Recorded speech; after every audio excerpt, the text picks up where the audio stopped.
And we are live. What's up? What's up? What's up, everybody? We are live here on Hits and Heels. It's Wednesday night, 9 o'clock. I got my bestie. Y'all know Coach is my best friend, like of everybody. I just want y'all to know that that's my best. He's my bestie. We grew up together. We went to the same high school together, same neighborhood together. And so, over all the years we've kept in contact. And now he's a retired NFL and college coach.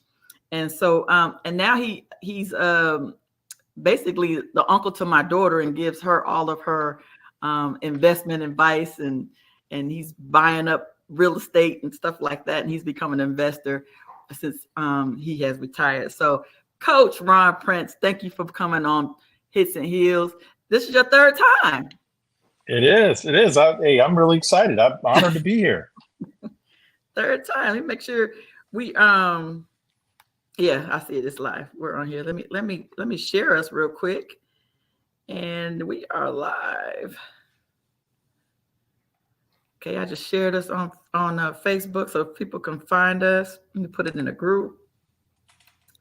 All right, let's go. Let's get this party started. Oh, I don't even know where to start. So I got my little Cowboy stuff. So I'm so distraught about that Cowboys loss. I don't know what to do. So I don't know if you want to start there. I don't know if you want to start with the Michigan winning the national championship, because you were an analyst, right? A couple years back before you retired with them. Go Blue. Oh, there's a lot going on. Hey, Chantel. Hey, Trey, Trina. Chantel. Blue Jays in the house. Let's go, Blue Jays. That's it. Yeah. So where do you want to start, Coach? First of all, thank you for having me. Second of all, there's so much going on inside the sport of football, high school, college, and pro right now. It's just like there is in our country. We've got these big trends happening.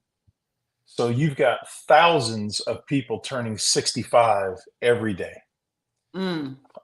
You've got all these people going into retirement, coming out of the workforce. This is happening all over the planet at the same time. And it's happening inside the United States in such a way that we see it all the time in our business world. And then we think for some reason that's not going to spill over into the sports world.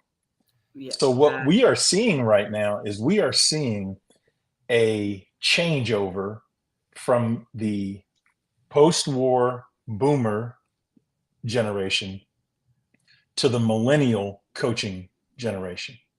That's what we're seeing.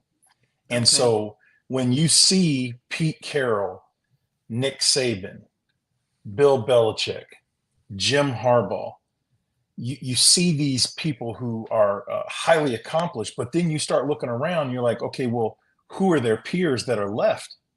Well, there's Andy Reid, but who else? Right. And I think what we're going to start to see, absolutely. The longest tenured offensive coordinator in the National Football League is 5 years. Oh, Brian Callahan has been in his job the longest of any offensive coordinator, and he's only been in there 5 years. So what I'm saying is you've got a huge sea change right now. There's some Gen Xer people who, like myself, who got an opportunity early in life with the boomer crowd. But the reality of this is that we're going to start to see some Gen Z, some Zoomers start to emerge in coaching. You have a higher female viewership than ever before. We all Cowboys fans on here. Chantel, Trina, we love the game. Right. And so when you do that, it's like we need they're looking, because it's more sports entertainment than it's ever been. Yes. We're now looking at guys as coaches who are more like leading men. So these guys look good in a dry fit t-shirt, on the sideline. Ain't nobody wearing a collared shirt and polyester pants and a sweater vest anymore. These guys been in the gym, right? They got tight tee on, and Yeah. And so from a sex appeal standpoint, you've got guys, some of them look like Denzel. Sean Payton fine. You got some guys, some guys that, look like Denzel. You got some guys look like Yes. Brad Pitt out there, right? Right. Well, Absolutely. that's all part of the sports entertainment business that is happening and changing. What a coach is completely different. And I think I am very surprised that Jerry Jones did not make a change at your Cowboys. I am Now, shocked. I just knew he was gone. and I'm not saying that coach. I think Mike McCarthy. I think he did a phenomenal job this year. Let's go back a year. Okay, Okay. let's go back a year. I was unimpressed with how the offense performed the last 2 years previous to this one in Dallas. Yes. Okay. And I was actually surprised a couple of years ago when Dallas made the big move to extend Dak at the value that they needed to do that Yes. at. Okay. I definitely thought he got too much money and he has not earned his money. And if you remember going into that contract year, if you were going to do all of that, they could have done it the year before. Then they kind of put him out there and made him play. And he got his lower leg injury on a quarterback draw, right? Like late. It was just weird, right? It's like, okay, if we've already decided that this is our guy, then why put him out there without a contract? And then if this is not our guy, and then he's hurt, he took the risk, and we're moving on. Then we're moving on. Mm-hmm. So starting there, it got weird to me. And I'm going to tell you right now, this year's offense in Dallas. Now you have to segregate the games, road, home, and road, right? I thought it was as fine of a game as McCarthy has called in his whole career. This season, as a football insider, right? The way he game planned and called the games, it was a thing of beauty because he went back to old school West Coast offense principles this year. Okay. And what you saw was a lot of progression reads and a lot of read discipline. And the quarterback played incredible. Yes. So what happened? Here's the challenge. Here's the challenge. Okay. They played poorly on the road because in that offensive system, they have the opportunity at home to change a lot of plays at the line of scrimmage. And they are able to make a lot of adjustments at the route level and protection level. But on the road with crowd noise, for some reason, it was, we're going to call it and run it at the line instead of go through all the checks, or the checks were ineffective, or for some reason, when they hand signaled instead of just doing it verbally, the defense because this will be another part of our conversation, but in the NFL, you have what's called a mannerisms tape. Okay. And so all of the games, not the television copies, you get all of those. And so they can hear the nomenclature and the calls. If you ever notice on TV, we can hear what the quarterback's saying, right? And so you're like, well, how can we hear all this when there's 60,000 people yelling? It's because one of the interior offensive linemen is mic'd up in every game. Oh, I didn't know that. The microphone's very powerful. And so you can hear all of this on TV. You just can't hear it at home. Okay. Well, when you're on the road, you can hear this stuff on the microphone that's coming from one of the interior linemen, but you typically have to hand signal to your receivers. And what I'm thinking is that the hand signals from quarterback to receiver on the road, or some part of that communication, wasn't as good as when they're just at home. They could say, hey, whatever word, broccoli or cauliflower, and they know what that means for that week. Okay. Now, if you look at all these games, they were able to get out to a lead. The other team was not able to get out to a lead, and they were able to play kind of like we used to play in Indianapolis. When I arrived in Indianapolis, they described Peyton as our starting pitcher and described Freeney and Mathis as our closers, using a Okay. baseball analogy. Right. So if Peyton could go out and get us a lead and the other team's playing from behind, even if it was just 2 scores, Freeney and Mathis were going to have a field day. Okay. That's the same style defense. While they're not based out of a Tampa 2, it's based out of the same theory. So Lawrence, Parsons, and those guys, if they play from behind and have to play the run, and they're never able to rush the quarterback with a lead, and where the other team is one-dimensional, has to throw the ball, then it becomes more of a fair fight. And the script got thrown out. The script, I don't think anyone, and I'm not accusing anybody inside the Dallas organization, but I don't think anybody thought that Love was going to come in and operate The way as that he calmly, did. effectively, and smoothly at quarterback. He looked like a veteran.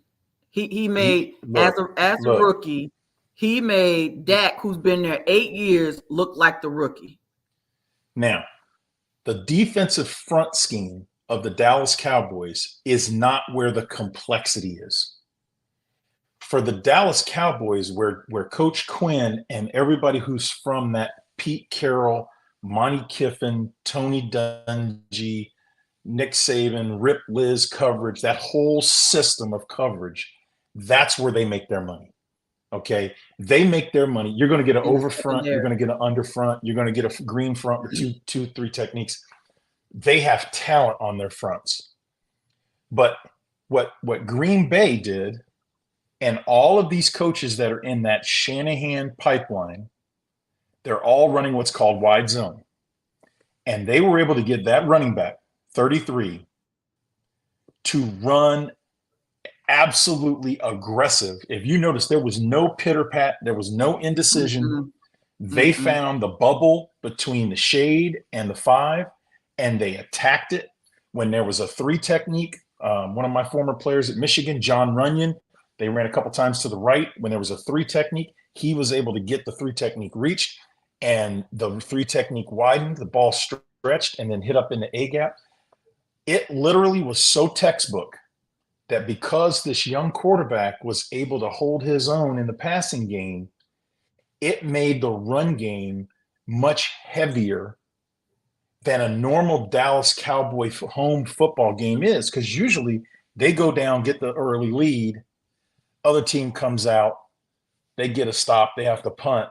Now it's 10-0, 14-0, 14-7, and now the dogs are hunting. The dogs are hunting. Instead, it was reversed. And that's right. And so from how the game is normally played, like what we witnessed was what usually happens, or what can happen more often in Dallas on the road. Yes. And it was just that Green Bay came out and ran the ball, and the youngster held his own with the disguise and coverages. I mean, they were completing passes on my man, the corner, who set the NFL record. Yes. Like it was like he was non-existent. Like they were eating him up on that corner. And so for me, I think they just look more now prepared. the results are the results. And in a off season in which there is generational coaching talent available. Okay. This is the most unusual off season. We when I came into the league, they used to tell us that we averaged between 6 and 8 openings a year. And it tended to favor 6. And once you'd have 6 openings, people would basically say, nah, we're going to shut it down. We'll wait till next year, because the theory is there's not more than that number of candidates available. So if you let your coach go, who are you going to replace him with? Right. And I have some theories that some teams did not let their coach go because their fan base is not going to accept not hiring Bill Belichick. Oh, I said that. You see what I'm saying? I even said it. I was like, if you don't go get Bill Belichick, I mean, who else is there that you And I think that we could trust as a fan base? Yes. That could And I come think if in you and get us and if to the next level. All these if you other make coaches, if you make that decision and you're facing having to hire Bill Belichick, maybe Mike Tomlin, there's Mike's some names name, out there. I There's some know. names out there. There's Or some maybe names. or maybe Mike's got one more year. So maybe he decided to keep him one more year because Mike decided he might be ready to go next year. And so, but I'd rather have Mike than get Bill, because we don't know how Bill might pull a Nick Saban and be like, I'm one and done, and I'm done at any Bill time. If Bill comes in, there's going to be a lot of changes. But there's going to be a lot of changes. And so everything you've invested in the offensive scheme and defensive scheme, you're going to have to start over. Well, maybe Coach Belichick doesn't want this player, that player. Okay. Maybe he doesn't prefer this type of receiver or that kind of running back. And so maybe they just looked at it and said, hey, look, man, if we make this opening, our fan base is not going to accept anything other than Bill Belichick, and we don't know what that'll cost. Mike Tomlin. Yes, or Mike Tomlin. That's somebody at that level. I don't see anybody else that could be good enough. I think that unless Jimmy Johnson himself decides to come back out of retirement, right? I mean, I'm with Trina. Who wants to work for Jerry Jones? Well, I don't know if Bill has Bill seems like that's the reason why he's leaving there, because he's like, y'all not giving me the autonomy that I need as a coach. I'm out. Here's the thing. The Dallas roster is a very good roster. And Stephen Jones has done a phenomenal job of picking players, putting the roster together. The pressure to be the Dallas coach is up there with Man United, the New York Yankees. It's up there. And I mean, you're talking about 2 or 3 franchises in the world that have that much pressure. And part of it is, Mr. Jones makes it challenging, but I cannot think that Jerry Jones thought that they would lose in the first round to what essentially was a rookie quarterback. Who none of us did.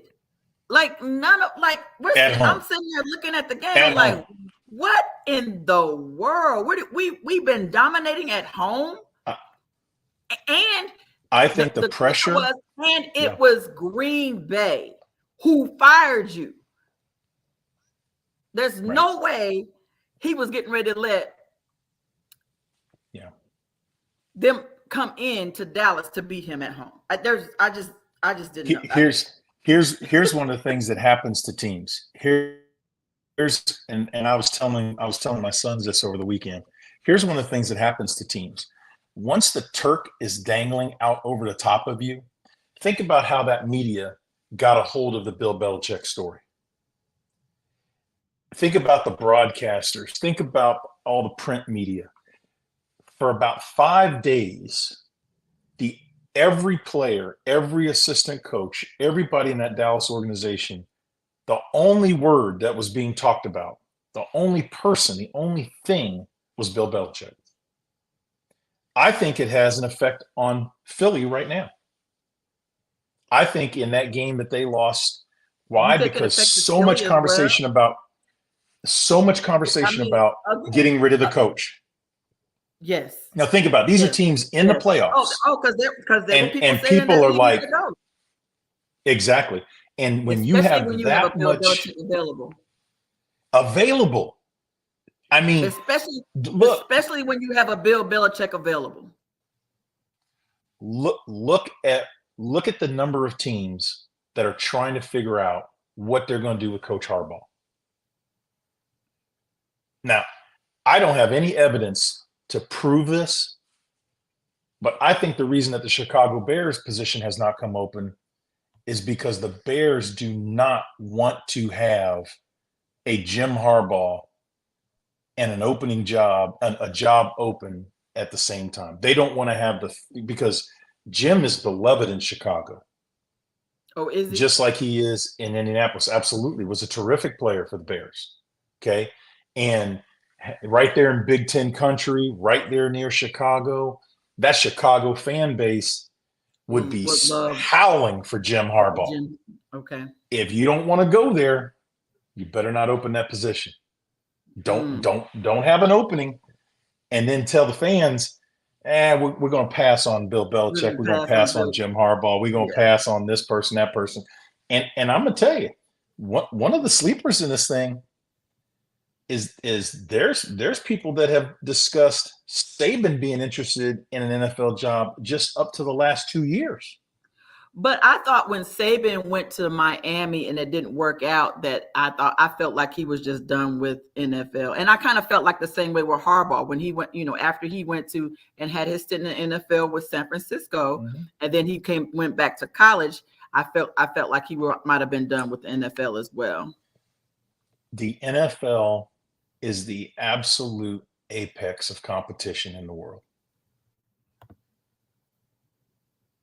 Unless you're Tyson Fury fighting Deontay Wilder, unless you're Conor McGregor fighting Floyd Mayweather, right? There is nothing higher than a pugilistic endeavor, man on man.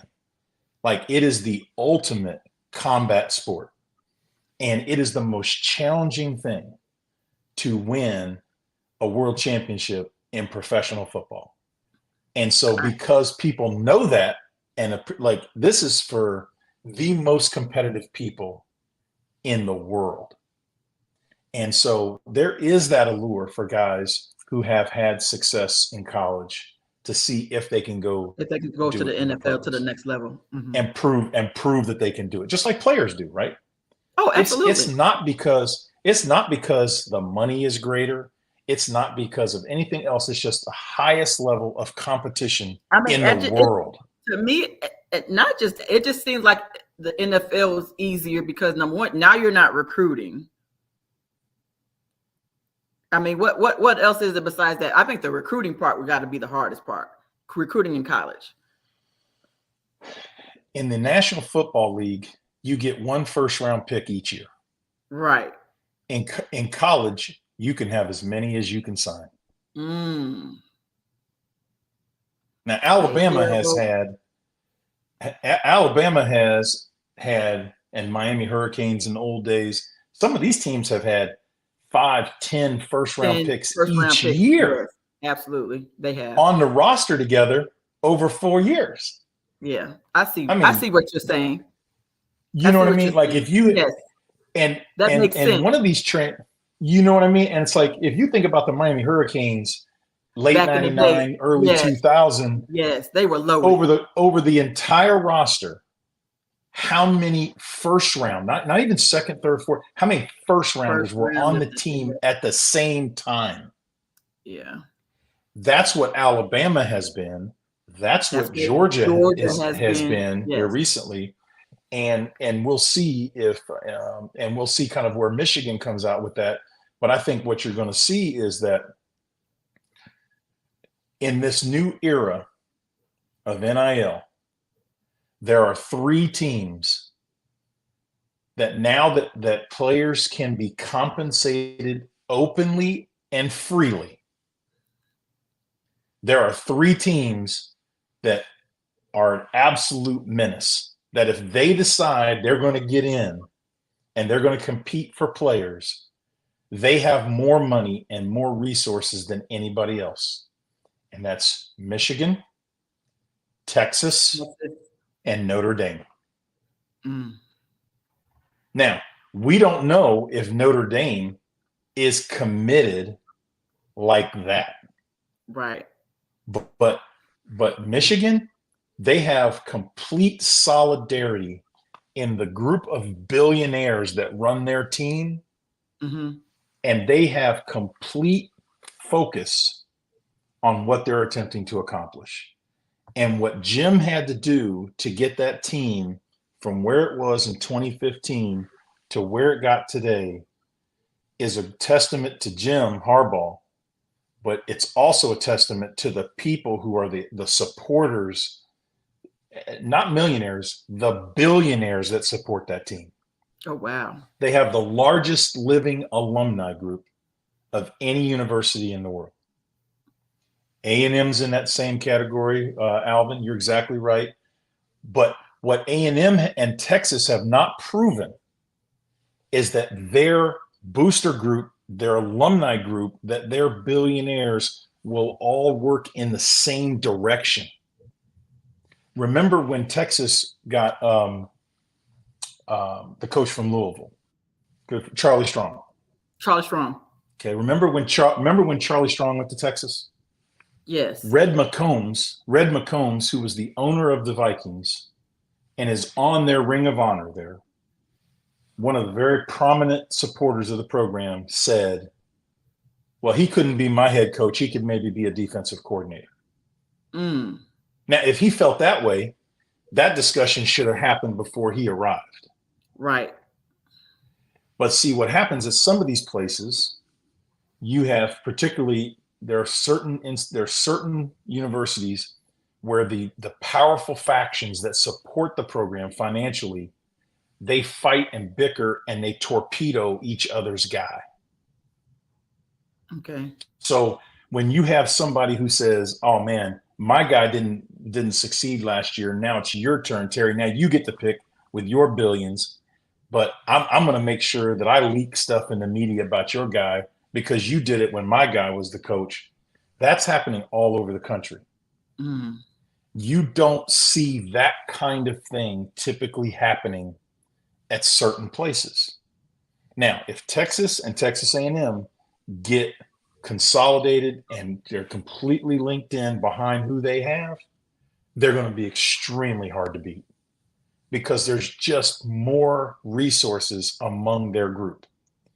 Ohio State has been this way for years. They have been completely in alignment behind their program, and that's why Urban was so successful. Ryan Day, people can say what they want. This man is got an incredible record. He does. Michigan is that way resource-wise. Notre Dame, resource-wise. And to me, it's one of the reasons why I really feel terrible about this Florida State decision to leave them out. Mm-hmm. Because one of the conferences that I coached in, the ACC is in a really bad place now.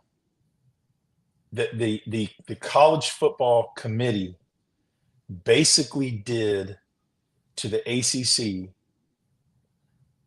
to what they did with the Pac-12. Oh, wow. They just basically said, okay, Pac-12, you don't exist. Now, if you look at the two teams, they took the Big Ten champ and the SEC champ. And then they took one team that's leaving the Pac-12 to go to the Big Ten and another team that's leaving the Big 12, the Big 12 to go to the SEC. That wasn't lost on me. Right. The messaging was Washington's going to the Big Ten. Okay, you're in the club now. Yeah. Texas, you're leaving the Big 12 to go to the SEC. You're in the club now.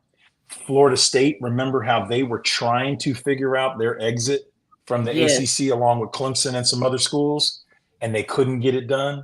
Mm-hmm. To me, the messaging was they had the same thing the Pac-12 is going through. This many teams have to approve it. This many don't. This is how much you're going to have to pay. If you break up, you may have to pay the fee. Florida State may look back now and say, whatever the fee was, maybe we should have paid it. We should have paid it. Because what if Florida State was announcing that they were leaving the ACC and they were going to the SEC and they went 13-0 and won the ACC? Would they have been turned down? No. And so you can look at the bowl results, but the reality is that was all a fallout from doing something that's never been done before, winning one of the 5 major conferences and saying, no, thank you. And honestly, if Washington wasn't leaving to go to the Big Ten, even though I thought they were definitely one of the top teams. You don't think that they wouldn't have gotten chosen in the top 4 either?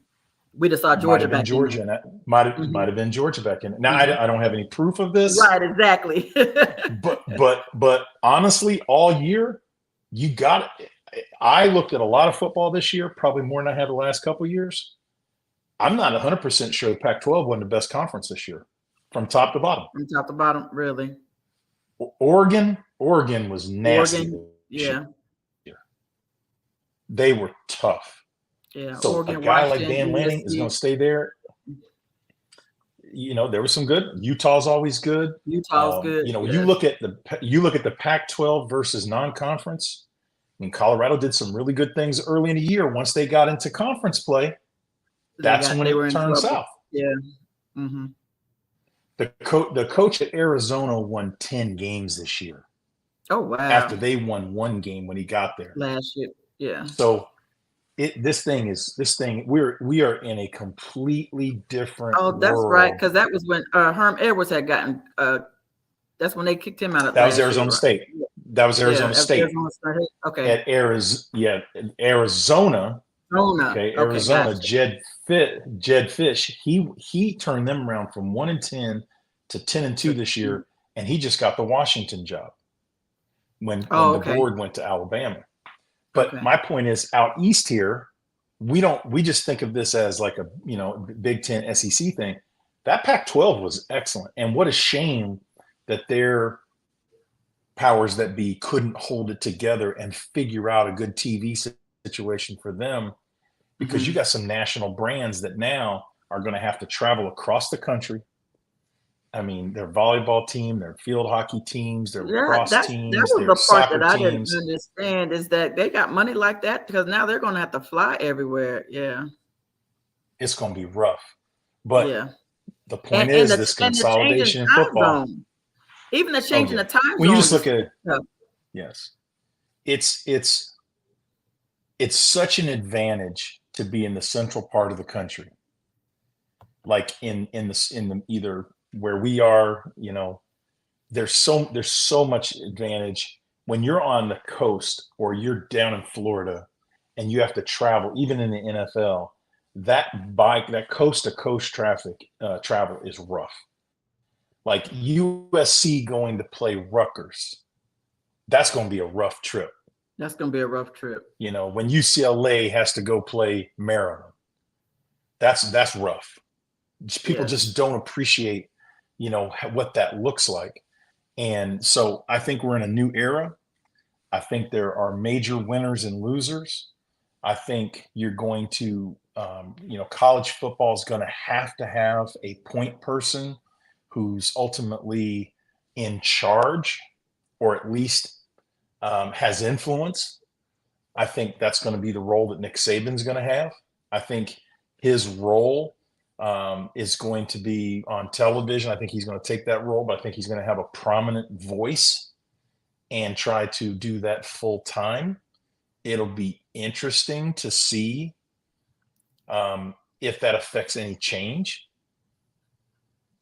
But when you have the CEO of Disney concerned about the stock price, concerned about the profits, and is trying to figure out what to do with ESPN and ABC, it does not surprise me that you're now hearing, okay, Peacock has pulled off a playoff game. Amazon has Thursday night. When I was still in 2016, 2017, there was a lot of conversation that Amazon might eventually be the other, you may have Fox and Amazon but the other, every Sunday. Yeah. You know what I mean? For your AFC, NFC matchups. So I think you're going to see Apple get involved in streaming and get involved with some of this production, because they may end up having to buy one of these assets. And so if ESPN gets downsized, if Bob Iger can't figure out, because Disney is the product, right? It's the engine. Yes. If they can't figure out how to make ABC and ESPN fit inside the Disney ecosystem, that affects everybody. Gotcha. Half these bowl games, yes, our products are owned by ESPN. Mm-hmm. So if you're going to take 12 teams and put them in the playoffs, Now you got to ask about your bowl games. Now, having gone to a school like I did at Appalachian State, the playoffs was our system, right? At that time Right. in 1AA football.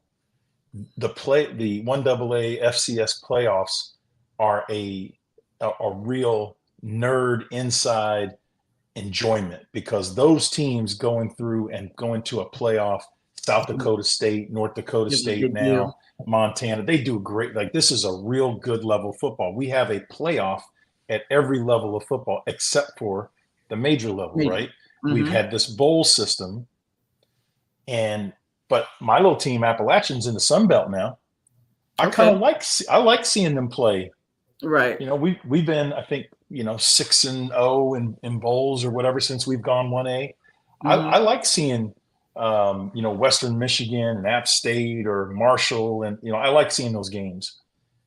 But eventually, what is going to be the appetite for a lot of those teams? And these bowl games are happening right in the middle of transfer portal season, right in the middle of coaching change season.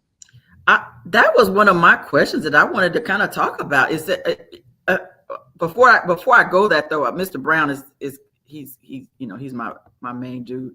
He asked Mm-hmm. about he has a sense about Jim not going to the NFL.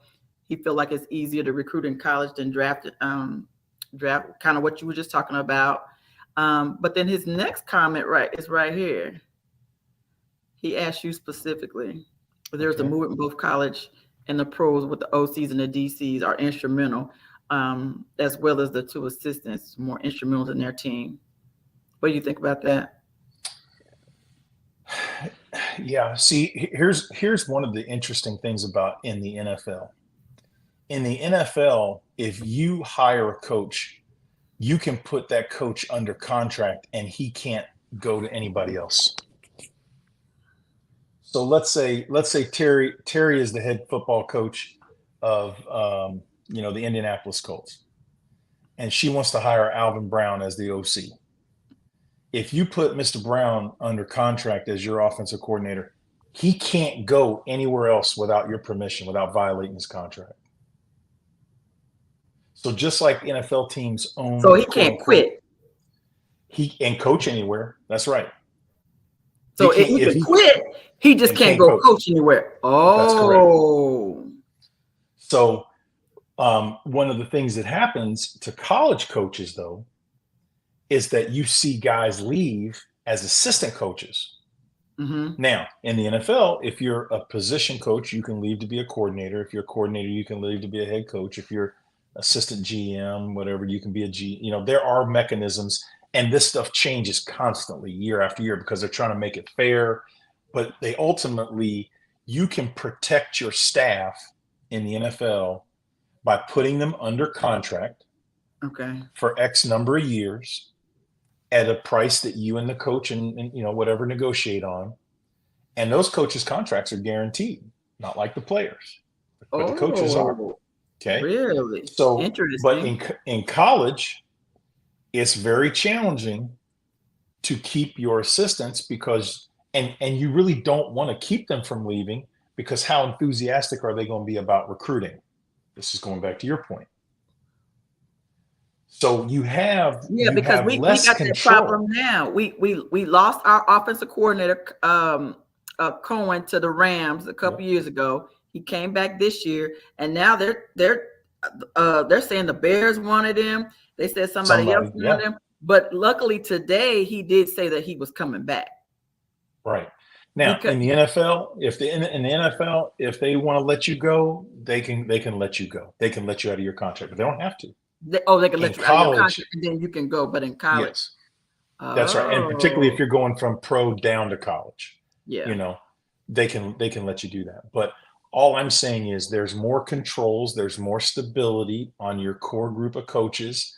You have a front office and a personnel department that does all of your scouting and everything. And then if you're the coach that has some input on who gets drafted, there's a lot of you have and what most people don't, they think about the draft in the NFL, but what they don't think about is the waiver wire. They don't think about all the guys who like the undrafted free agents. There are so many ways to add and build a roster. There's been a lot of attention on Jimmy Johnson recently because he got put into the Ring of Honor. Yes. Jimmy Johnson changed NFL scouting and transactions forever.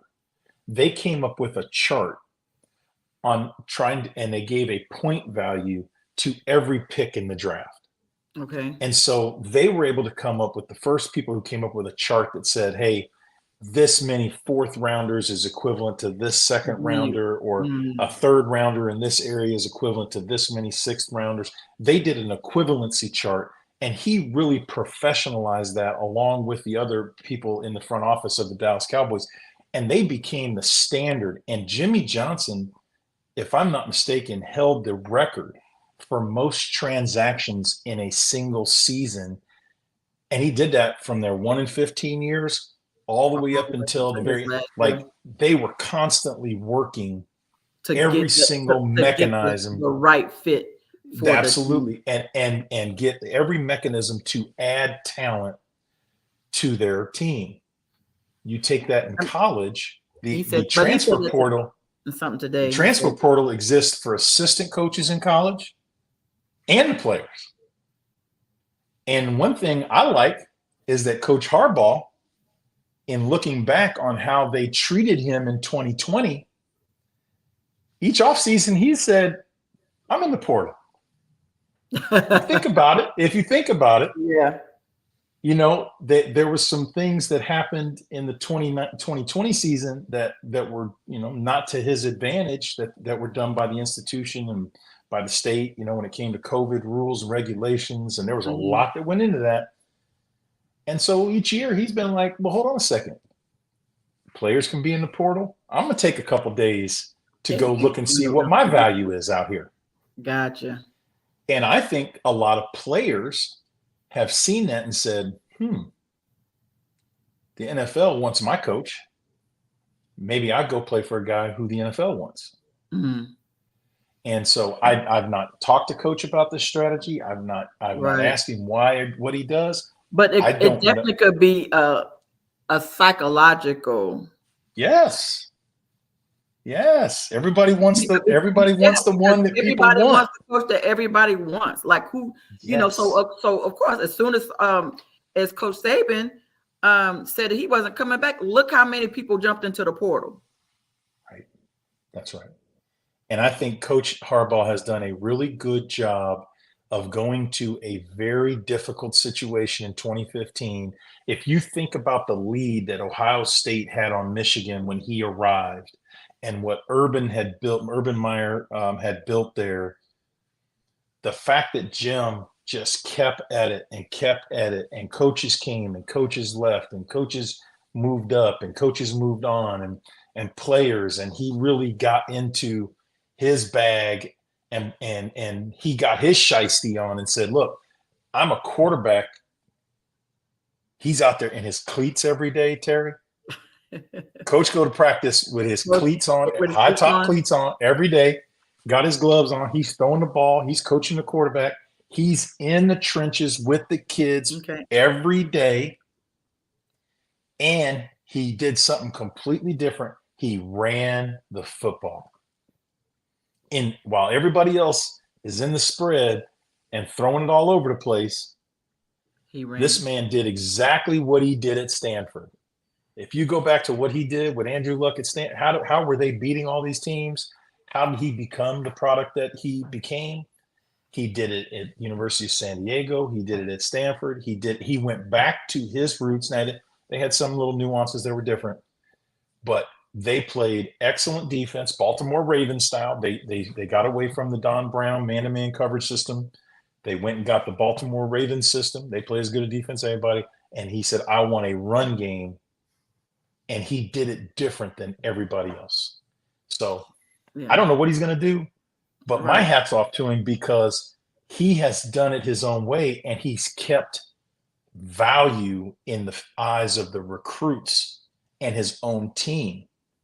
Now you see some guys going pro. Now you see some guys getting in the portal, you know, whatever at Michigan. but they basically held that team together for a couple years now. They were a very veteran and mature team.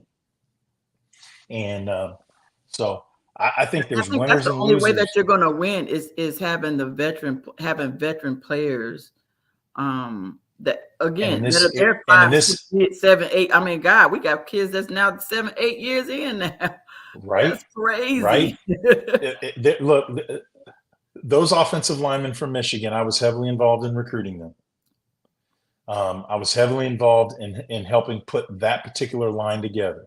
Now, some of the new guys who come in as transfers, I wasn't involved with, but the Zach Zenner, the Carson Barnharts, the Trente Jones, the Hintons, um, Trevor Keegan, all these kids that have been playing for them. That was a group where we sat down and said, okay, let's think about the offensive line and how we want to differentiate ourselves. And I went back and did a study of what all of the greats who played on the O-line from Michigan, what was their background.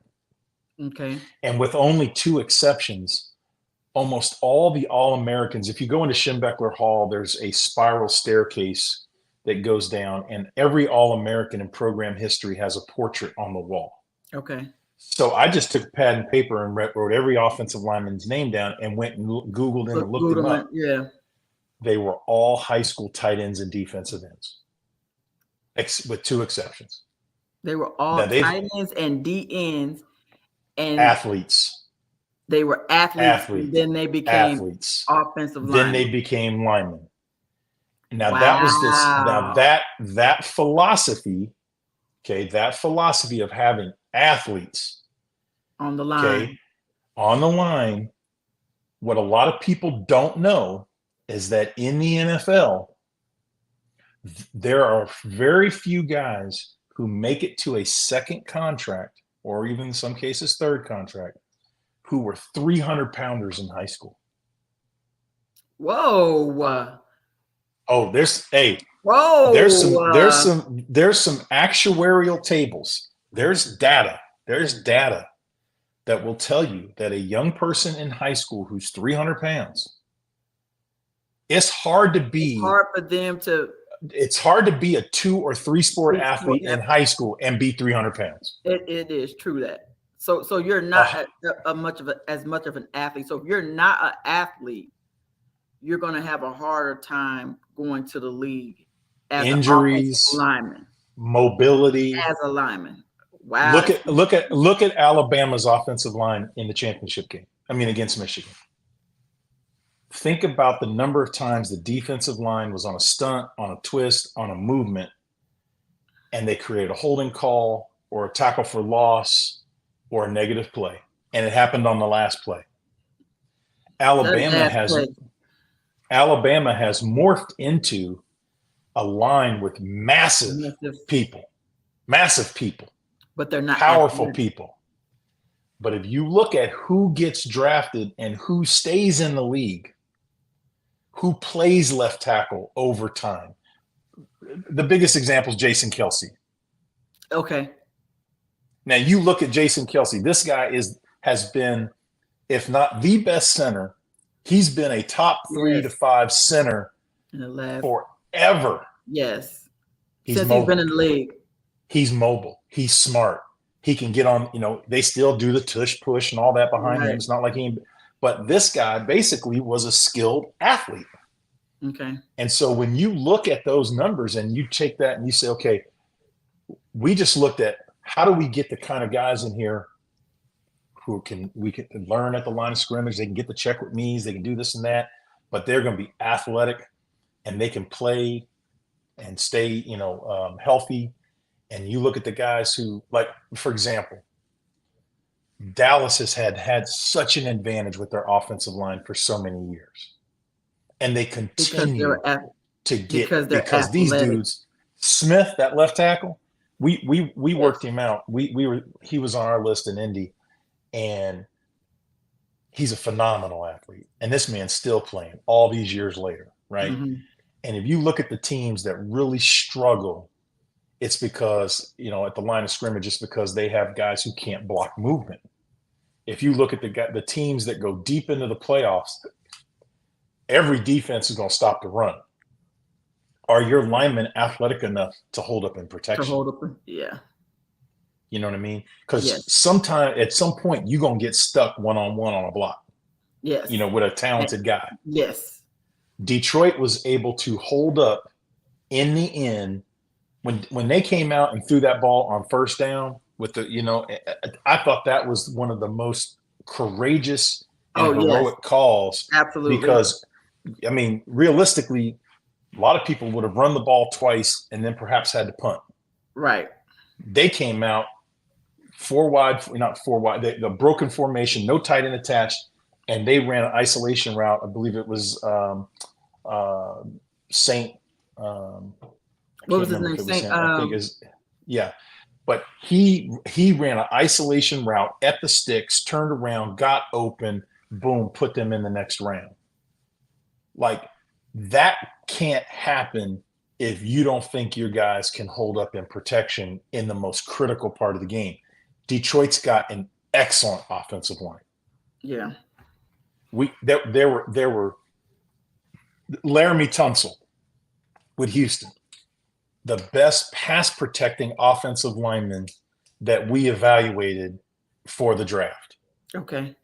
Ultimately, he went higher than us. We ended up taking Taylor Decker, but they got guys, Frank Ragnow, they got Penny Sewell, they got first rounders on their offensive line. It's not a coincidence that they're advancing. Okay. So the best offensive line, I think Green Bay does an excellent job at evaluating O linemen. They've lost Bakhtiari, they've lost all these great linemen, but they keep going because they've evaluated athletes. You don't see a bunch of sloppy guys who can't move and change direction. Yeah. So anyhow, I just think that there's some really interesting trends and things when it comes to athletes and who's advancing in the playoffs in college, who's advancing in pro. I do think there's I'm really proud that the Michigan and to some degree the Washington offensive lines were two of the more athletic groups. Mm-hmm. And some of the teams that had more power, bruising, knock them back guys, while they were trying to play in a spread, they weren't able to block that movement. So that we think that held up our theory on the kind of offensive lineman. But Gotcha. Yeah, that's what yeah, Mr. Brown said. He said that I think he was talking about Jason Kelsey and Dermontti Dawson when Dermontti was, phenomenal. was a phenomenal skilled athlete. Yes, absolutely. And yeah, St. Brown. That is his name, Mr. Brown, St. Brown. Yeah, that's exactly who we were talking about. I think it's Yeah. Amon St. Brown. I think it's Amon St. Brown. Yeah, St. Brown. Yeah, that's him. But these are the kind of things when you start looking at the playoffs and you start to say to yourself, okay, look at the path of the AFC. Think about who you got to go through to get to the Super Bowl if you're in the AFC. It's all first round quarterbacks. Yeah. It's Josh Allen. Yes. It's Patrick Mahomes. It's Joe Burrow when he's healthy. It's Herbert isn't even been in whatever out there. It's in the all Chargers. First round quarterbacks. Josh. The MVP in Baltimore, right? It's just like one after another, and then you look at the NFC.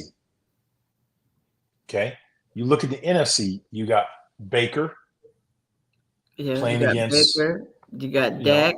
You got. Now Baker was the number one overall pick, but he hasn't played like one up to this point. Yeah, Jared Goff was the number one pick, but hadn't played like one. Right. Who's going to win that one? That's pretty good, right? That's going to be the games this weekend are going to be good. Outstanding. But they're going to be you good. Start to think about you start thinking about the Green Bay San Francisco game. Woo! Those are two quarterbacks that weren't the highest regarded. Right.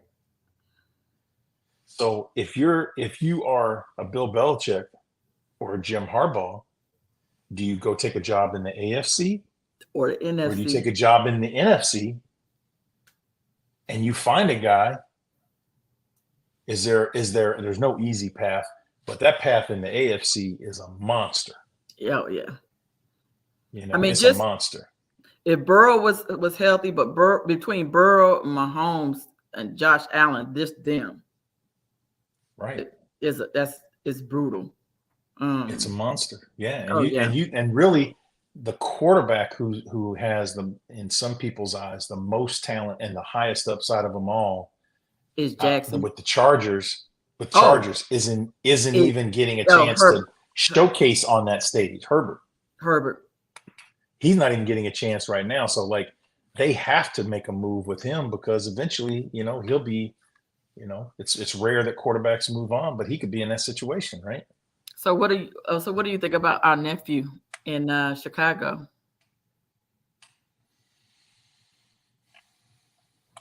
So I heard Tell. Pittsburgh wants him. I would love to see that. I would love to see him go to Pittsburgh. I'm gonna compliment I'm gonna compliment Ohio State and Ryan Day, and it's gonna hurt me to do it, but I'm gonna do it. Okay. I think that Ohio State has, and I think Ryan Day specifically has proven his ability to develop quarterbacks. Quarterbacks. But I think a big part of it is that they have been able to recruit a lot of quarterbacks to the team at the same time. Yes. So when you think about the fact Yes. that Joe Burrow was buried on the depth chart, Yes. he leaves, goes to LSU, and then Wins now a he's Joe championship. Burrow. Okay. But when you think about CJ Stroud, Behind Justin I, Fields. I don't think, I'll be honest with you, you can't look at the tape and say that CJ Stroud couldn't make all the throws in college. He only had one flaw. He didn't beat Michigan. Right. So that kind of colored the narrative, Mm-hmm. right? And then people start looking at personality or this or that or whatever. And then This they kid started is using his just, whatever that test or whatever that they do that he scored the least amount on that test. let So me they're tell you saying that something. he wasn't intelligent. I got two really good friends that are on that offensive staff down there in Houston. They are doing a great job with that young man. And that young man has shown that he not only has the capacity to load the game plan and embrace and really visualize it and make it come alive, he can actually make the throws into tight windows Mm-hmm. that other guys can't. Now, why am I bringing him up when you ask about Justin Fields? And it's because I think Justin Fields got off to such a rocky start with Chicago that sometimes you can get off to such a rocky start as a quarterback that it's very difficult to ever get your way out of it at that location. Right. Right. And That's and why I felt. again, That's why I felt like when they're talking about trading him out, I was like, get Justin up out of there because I felt like that they didn't set him up for success from the beginning. Um, I do not understand. I do not understand why. And I understand the turnovers. I understand the narrative. But yes. but what I don't know, because I wasn't in the building and I don't know the people that were coaching him, I can't sit here and tell you that there's a massive gap between some of these other quarterbacks that we're talking about right now and Justin Fields. I can't sit here and tell you that because Right. this guy has proven in college that he was a player. He proved it, right? It's the same, it's like some of these guys, they don't prove it. Okay. And Right. what I'm saying, and I'm saying Justin Fields proved it. Now, why is it that he went to Chicago? I do think I'm prejudiced. I'm biased towards guys who go and sit and don't play. Okay. I'm still of the old school that a young man. Now, the problem is you got fifth year, you got contracts coming up, you got, the fans always want to say, hey, they want the backup guy until the backup guy's no good, then they want to throw him out. But if you think about Love has had a chance to sit, learn, Yes. absorb Under a Hall of everything. Famer. one of the best ever to do it. And why is it that Green Bay, like Ohio State, always has surplus quarterbacks? Well, Ron Wolf, who was an Al Davis disciple, who ran the front office there for many years, set the standards that, hey, it was Aaron Brooks, it was Don Mikowski, there was a lot of different people, and then it was Brett Favre, and then it was A-Rod, and then now. But the philosophy is, if there's one out there, we're going to take them, even if we don't need them. Even if we don't need them. Wow. And so here's a controversial thought. If I was the Chicago Bears, I'd keep Fields and I'd draft whoever I want to draft Caden. Or whoever. Whatever it is they try to do. Whoever it is. Whatever it is they try. Yeah. Yep. Whoever it is they have evaluated. And still keeping. Mm-hmm. Because to me, I haven't seen under a similar set of circumstances. I can't sit here and tell you that Justin Fields isn't that guy, because what you don't want to do is you don't want to be Cleveland right now. You let Baker Mayfield go to Tampa and show out, and now he's in the playoffs, and y'all show out. could fool around and go to the Super Bowl. Could mess around and go fool around and go Super Bowl. Yeah, you cut him and spent $230 million on a player who did not finish the season. So I don't want to be that. I don't want that. Yeah. If I'm in Chicago, I don't, because honestly, I feel if Justin Fields mess around and go to Atlanta, if he mess around, go to Pittsburgh or Atlanta. But Atlanta's looking for a coach. But if it's Bill Belichick, I'm just saying. I just think the right program, you get the right program, a right coach for Justin Fields, it's a wrap. It's a wrap. There's going to be, and I'm not saying it because my heart is in it, because we consider him our nephew. You know what I'm saying? So, yeah. Oh yeah. But I saw Justin the other day. His grandmother passed away. So I went to the wake and and I saw Joanne and Justin and and I just let them know, hey, I'm a fan. We got fans. I watch a lot of these games. I'm not inside the building, so I don't know what's being taught. But I have a hard time believing that, given a building that really has embraced his talent. Think about Jared Goff, how low he must have felt when he got traded. Yeah, when he got traded. I didn't even know all the details, but apparently they were saying on the broadcast that the coach didn't even call him or tell him they were letting him go. That he didn't know? He didn't even hear it from McVay. That's what they were saying on the broadcast. Now, I don't know if that, but I mean, just think if you're Jared Goff and you're picked that high. Yeah. And they basically say the franchise. Yeah. And they're basically like, well, how's Justin Fields feeling right now? Right. So somebody asked something to Justin the other day. They was like, well, if they choose this new quarterback, he said, well, they haven't said nothing to me about it. He said, but if that's who they choose, then I guess I'll be looking forward to where I'm going next. And I just think that I've watched too many teams. I've watched Kansas City do it with Smith, and they let Mahomes learn under Smith. I've seen too many teams do a really good job. I shouldn't say too many. There's a few organizations that are so well run that say it's hard to get this kind of talent in the building. So, to me, I'm hanging on to Justin Fields. I'm not letting him out the building because, man, if you think, I mean, a guy like Sean Payton, if he's really trying to move on from Russ, and oh my Fields God, gets a chance, or the Oakland Raiders, Raiders get, they're on Fields. Oh my God, what if Fields ends up in Seattle? Oh my God, I think Fields could end up anywhere besides Chicago and will flourish.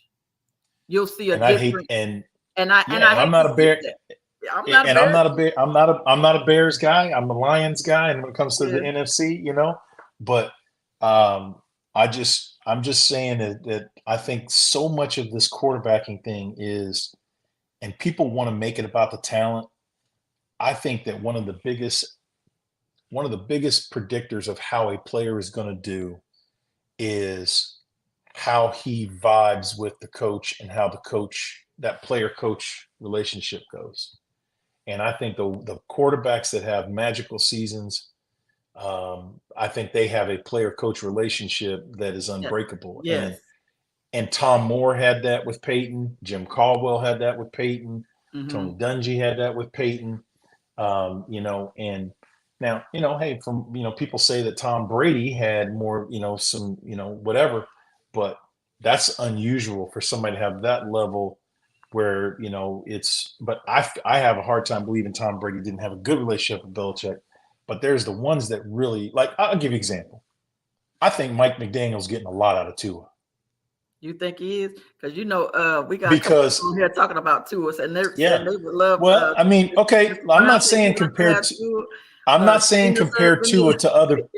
Yeah, I'm not, and I see that Trina. I want to talk about Russell too, but I'm not saying that Tua is better than or worse than anybody. Here's all I'm saying: Okay. if let's just say it from a parent standpoint, let's just be Okay. parents for a second. And my son is the quarterback, and his name is Tua. I want a guy who's looking at how to build, who looks at my son the way that McDaniel looks at Tua, for good, bad, or indifferent. Gotcha. He doesn't dog the player. He doesn't talk about his deficiencies. He's tried to create an offense that fits Tua. He's tried to get everything. He's tried to create an environment where they can get the most out of Tua. If Tua looks back on his career, he won't be able to say it wasn't because The the coach didn't give coach me the didn't do opportunity. everything to try to So he, showcase whatever my yes. talent is. And we But know he's McDaniel calls not the this, plays, he's right? not that. Yeah, Isn't he the play caller but for he Miami? is. Yeah, he is. But the way he talks about Tua and the affection that he has for the player and the connection that he has with the player, a lot of kids don't get that. And I think that's what I think is so shameful about the way this thing went down in Denver. To talk to Trina's point, Mm-hmm. um, I had the good fortune to be at Virginia when we were looking at Russ, Tyrod Taylor, and a lot of these guys. It's been a long time ago. And I can tell you right now, I think Russ. A lot of people have a lot of opinions about Russell Wilson, but let me tell you something. No one's going to tell me that guy doesn't care about his team. He's not invested in his team. No one's going to tell me this guy skips meetings, doesn't watch film. Nobody's going to tell me that he's not a positive influence in the locker room. For many years, Pete Carroll had a philosophy of play good defense, single high coverage with all of the complexities, basically like Rip Liz coverage. He morphed his entire defensive philosophy, went and tested at USC, and put the Legion of Boom in Seattle. And you could argue that over an extended period of time, they had the best defense in the NFL for a window of time. Yes. But this was all contingent on the fact that what Pete wanted was a power running game. He had guys like Marshawn Lynch, Right. and they wanted to Who run he the didn't give the football. ball in the last play of the game. What the And what? that's the irony. That's the irony. But who did he trust the ball to? Yes. To Russ. To Russ. So, but my point is they had guys like Golden Tate, Lockett, who could, let me go back. Russell Wilson was 67% passing on first and second down for the beginning of his career. Mm-hmm. They ran the ball, play action, bootleg, and Russ's height was not an issue because they moved him in the pocket and they got him on first and second down. They put it whatever. So if you're 67% passing on first and second down, your third downs are manageable. If they're Okay. close enough, you hand it off and run it again, Right. right? And they did that for years. But if you're 3rd and 4, 3rd and 3, 3rd and 5, that's what your third downs look for. Now they would let Russ cook on 3rd down, and if the pocket wasn't perfect because they have big run blocking linemen, they Mm-hmm. wouldn't necessarily built the line like I would have built it, but they ran the Right. ball. And if their guys got a little leakage, what could Russ do? He could get out of the pocket and find those acrobatic, incredible receivers like Golden Tate and Lockett and guys who could scurry around, and he could find them and they'd make a first down and they'd keep moving. And he had a magical thing and a magical formula in Seattle as a 67% completion person on 1st and 2nd down for a number of years. Then when the let's Russ cook movement started, going into at the end of his rookie deal, wanting to take the next step, a lot of these quarterbacks feel like if I get paid, I have to show that I'm a drop back passer. Mm. Even Manning, after breaking the touchdown record with Marvin Harrison on a lot of play action passes and deep Mm-hmm. balls, and even that organization felt, okay, now we need to do more stuff with him in the pocket and Mm-hmm. more open formations, spread formations, etc. Russ then went to a less than 50% passer on 1st and 2nd down. So then what does that do to your 3rd downs? It Yeah. makes them 3rd and 10, Third makes and them 3rd and 10. 8, 3rd Yeah. and 12. They're long. So now now you're running for your life. Now it's not 3rd and 4 and 5 where you can throw it and let somebody run. So what happened? The formula got jacked up. But no one's going to say that Pete Carroll turned his back on Russ. No one's going to say that Pete Carroll didn't, embrace Russ and keep him in the right place. I think that's what Justin Fields needs. Yes. Fast forward to Denver. Denver decided they wanted Russ. Denver decided they wanted to give Russ that kind of contract. Sean Payton uses the relationships to have communication and to have conversations to present that these are the things that I'd like to do. And Russ signed off on Peyton coming there. Okay. There were other candidates for that job. Okay. And they communicated to Russell Wilson, and Russell Wilson said, this is the guy I want. Okay. And as soon as that happened, all the conversation turned in that building to Russ ain't going to be doing this. He's not going to be doing that. He's not going to be allowed to do this. We're not going to do that. It all became clawing back some of the things that they put in place to get Russ to come there. Right? He had his own, I guess, operation room, office. Particular people that he worked with inside the building for his rehab or whatever it was. And they go to him mid-year and say, if you don't renegotiate your contract, we're going to bench you. Yeah, I thought that In the was some middle of foolishness. while they're winning. Yeah. Now they started bad, and they start to And then, win, then and they they, go to then him they, and say, yeah, they started turning it around. it is very difficult for a quarterback to perform Under that under type of, that kind of yes, situation. absolutely. And Absolutely. and this all goes back to Justin Fields. I wanted to address that.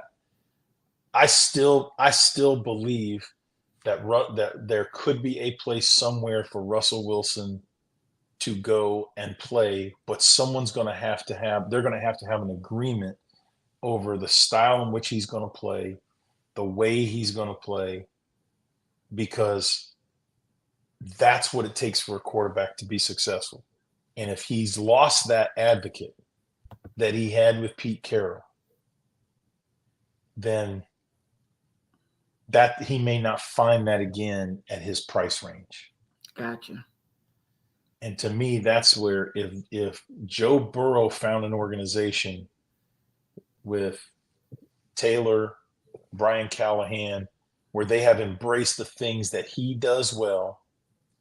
They had some pretty glaring protection problems for several seasons. They did. some of those things have bit him now with some injuries. Yeah.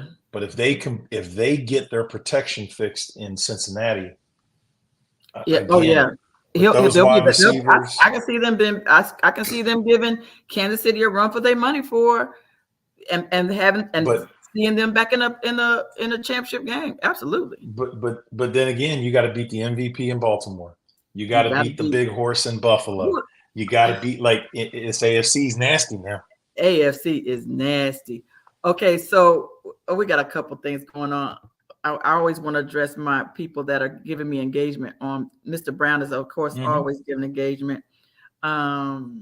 He said his personality didn't merge with other players. They saw him as a privileged player, is how he kind of felt like with Russ. Trina said that Pete Carroll said that Sean Payton had was wrong about Russell. Yeah, he said he agreed. And he said Deshaun Watson. Hey, let's go back to Houston. Let's go back to Houston. Okay. Let's go back to Houston. Yeah. Okay.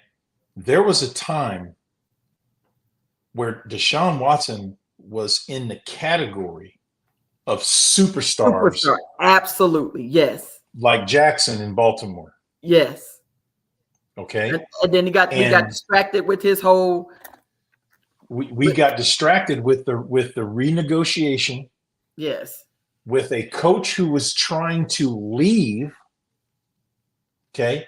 A lot of people don't remember that Bill O'Brien, it came out later that he made some trades that were a little bit inflammatory. He got rid of a great receiver that was an important target for Watson.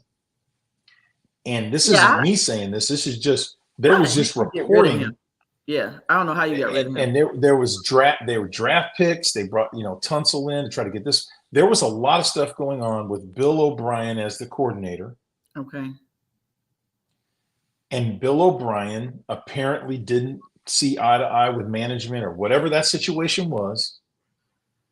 And then they had the team chaplain involved with making football decisions. And that thing spiraled and fell apart because Deshaun he wanted some input on who was going to be the coach, how the offense was going to be put together. And then all of a sudden, these accusations and these cases show up. Yeah. Yeah. Crazy. But this is a young man who at that time, before all of this happened and before he fell out with ownership in Houston, this person was being talked about as an MVP superstar face of the league. Absolutely. And his production, again, this was another one of these incredible AFC quarterbacks. But if you remember, there was a lot of conversation about him going to Philly. There was a lot of conversation at the time that he would, if he left Houston and he set the year and wrote his contract out, there was a lot of conversation about him going to Philly. There were certain places where they were looking at him. Cleveland ended up, taking him and spending a lot of money to do whatever. But I guess all I'm saying is I don't think these quarterbacks, you have to kiss their butt or tear the program down to lay out the red carpet for them. But I'm just saying the player-coach relationship with your quarterback and the franchise being completely in alignment has to be important. It has to be priority. You can draft your defense to a system. You can say we're a 3-4, we're a 4-3, we're this, we're that, we're cover 2, we're cover 3. Don't man-to-man, whatever. You can draft your defense, but you have to say who's our quarterback and how do we then build an offense around him. When we were in Detroit, we got criticized for not running the football. But as the person who was most, responsible for, as the O-line coach and thinking about these things, you had Megatron. It was very simple to me. Reggie Bush. Absolutely. What the what? To me, I had two first round draft picks at tight end. We had guys like Golden Tate, Megatron. We had Theo Riddick coming out of the backfield. Oh my my God. point was, every time we turn and hand the ball off, the defense cheers that Matt Stafford ain't out there throwing the ball. In my opinion, Matt Stafford was our best player, and I wanted our best player to have the ball in his hands every play. Right. Now, people wanted to run the football, but every time if you just see what Matthew did this weekend in Detroit, he put on a show. He did. And he's in a place Till he got his head rocked. where I don't think he should have I don't think he should have got back in the game after that. But I don't know how they didn't see that he saw some stars on that one hit. There's an old trick. If you get hit, they some of the players. As a matter of fact, Amendola and the other wide receiver discussed this. You hold your arm, you hold your knee, right? Right. And if you notice, Matthew was holding his arm and everything. Holding his arm like that was what was hurting him, and that's what and then of course he go out and with that same arm he's slinging it. But my only point is rocked. He should have been in concussion protocol. Let me tell you something. He is the toughest that I've ever been around.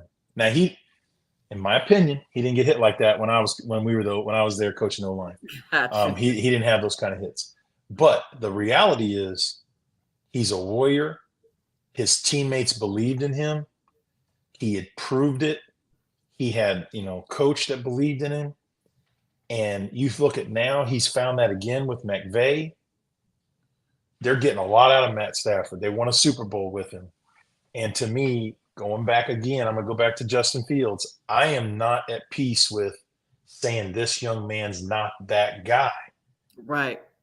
I'm not convinced of that. Right. And that's how I am. And I try to take my heart out of it because he's nephew, but you just even some of the last couple of games that they came on, those last couple of games, he played fantastic.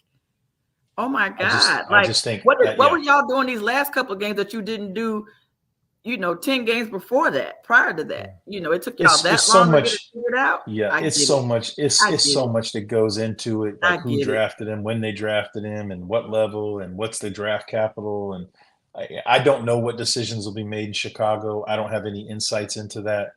But I can just tell you that when you look around the league and you see teams that are struggling, a lot of times there's not a player-coach relationship with the quarterback that's getting the maximum out of that quarterback.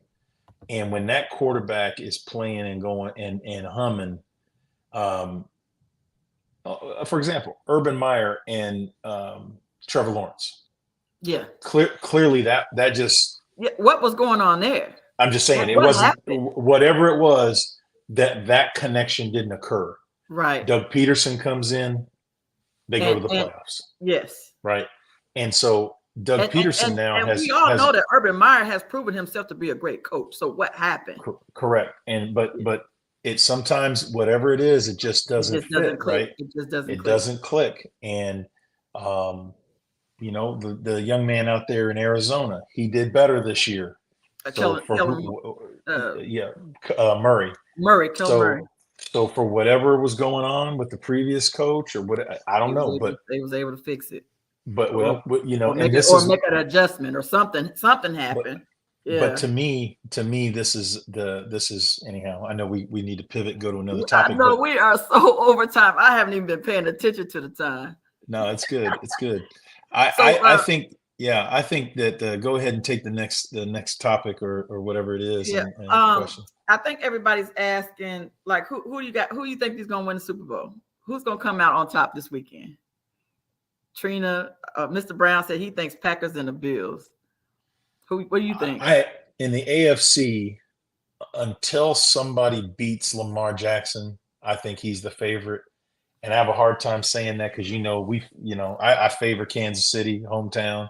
Yeah. I think Mahomes is magical. I think they got a superior head coach with play caller. I think you got to, in order to be the man, you got to beat the man and all that business. But right now, as of today, whoever whoever plays, we could end up seeing the Super Bowl in the AFC Championship, kind of like we did a couple years ago Yes, with the because like Bills we and the did a couple Chiefs. years ago, the AFC Championship should be the actual Super Bowl. Could be, but I'm not backing. I'm not backing off the Lions. The 49ers. I could see. I have good friends who coach on all these teams. I'm not going to be surprised if Green Bay beats the 49ers. I'm not going to be surprised if Detroit finds themselves in the Super Bowl. I'm not going to be surprised. Yeah, I'm not going to be surprised. Now, Green Bay went in there on Thanksgiving Day, and they gave it to the Lions at home. Yes, yeah. There is something going on with this Green Bay team. They got good, young talent on defense with fresh legs. They got a running back who runs angry and is dynamic. And the quarterback, he's like Billy D. Williams, man. He's smooth, man. Yeah, he's smooth. He's smooth. And he's not rattled, and he's cool under pressure, and he's fun to watch. So no one's going. I'm not going to be surprised by a Detroit or Green Bay appearance.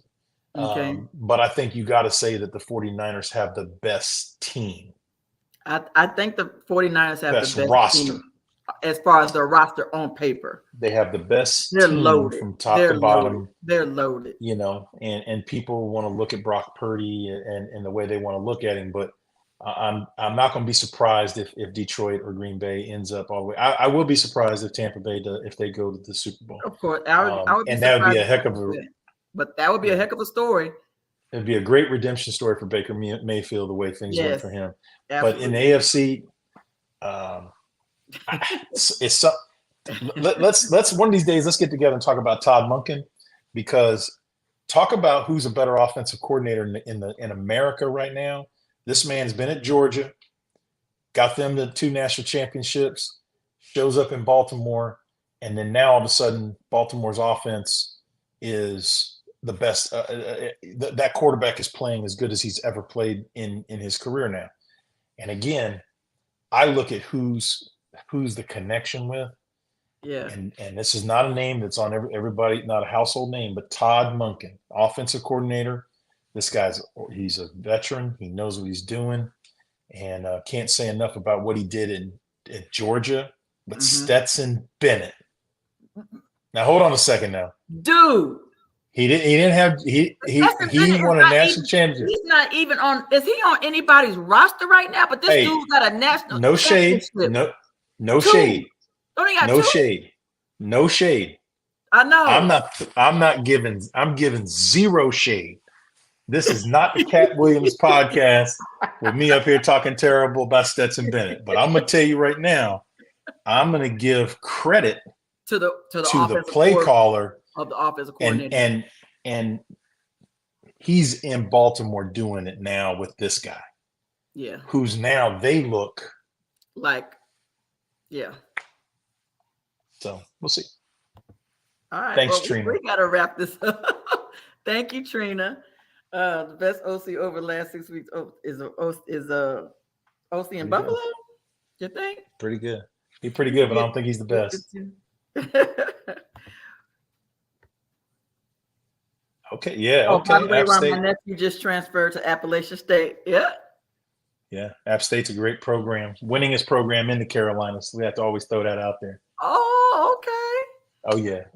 Yeah. We stay winning over there. I love it. Well, listen, Bestie. Thank you. I appreciate you being on. We could be on here all night talking football with everything that's been going on. And we probably still didn't touch on everything I even wanted to talk about, even with dealing with Coach Saban and that whole thing. I mean, we could talk about it all day, but I'm gonna cut you off. We're at an hour and a half. Normally we're at an hour, but we went 30 minutes longer today.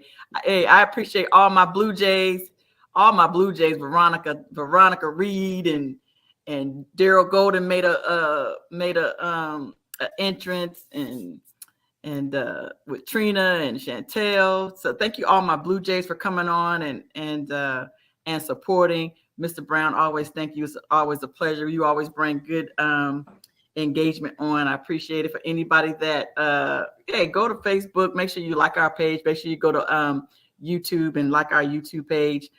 Put your notifications on. We're on here every Wednesday.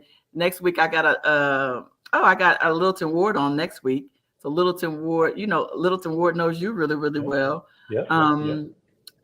We put his father-in-law in the Hall of Fame last year. So we're going to talk about the Hall of Fame next week. But thank you so much, Ron, for coming on. It was a great conversation. I knew it would be.